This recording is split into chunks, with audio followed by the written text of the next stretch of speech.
মাত্র ১৭ বছর বয়সেই ফুটবল দুনিয়া কাঁপাচ্ছেন লামিনে ইয়ামাল। স্পেনের তরুণ এই ফুটবলার বার্সার জার্সিতে অভিষেকের পর থেকেই আলোচনার কেন্দ্রে। প্লেইং স্টাইল, পায়ের কারুকাজ আর গোল করার সক্ষমতার কারণে অনেকেই তাকে তুলনা করেন লিওনেল মেসির সঙ্গে। লামাসিয়া থেকে উঠে আসা ইয়ামালের সাথে লম্বা মেয়াদের চুক্তিতে যাচ্ছে বার্সেলোনা। সাথে এবার নতুন চমক হিসেবে ক্লাবটি সিদ্ধান্ত নিয়েছে লিওনেল মেসির আইকনিক ১০ নম্বর জার্সি ইয়ামালকে উপহার দেয়ার। আগামী সপ্তাহে আনুষ্ঠানিকভাবে আসতে পারে সেই ঘোষণা।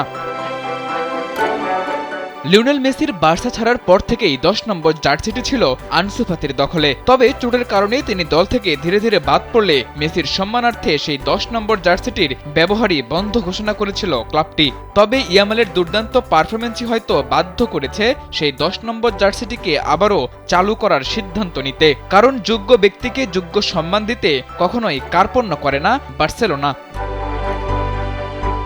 দেশটির গণমাধ্যমের খবর অনুযায়ী সবকিছু ঠিক থাকলে মেসি, রোনালদিনহো, রিভালদোর মতো কিংবদন্তিদের উত্তরসূরি হয়ে ১০ নম্বর জার্সির ভার কাঁধে তুলতে যাচ্ছেন লামিনে ইয়ামাল। বার্সার ঘরোয়া ট্রেবল জয়ে দুর্দান্ত ভূমিকা রাখা ইয়ামাল হ্যান্সি ফ্লিকের অধীনে হয়ে উঠেছেন বিশ্বের সেরা তরুণ ফুটবলারদের একজন। অনেকেই তাকে ২০২৫ ব্যালন ডিওরের শীর্ষ প্রার্থী হিসেবেও বিবেচনা করছেন।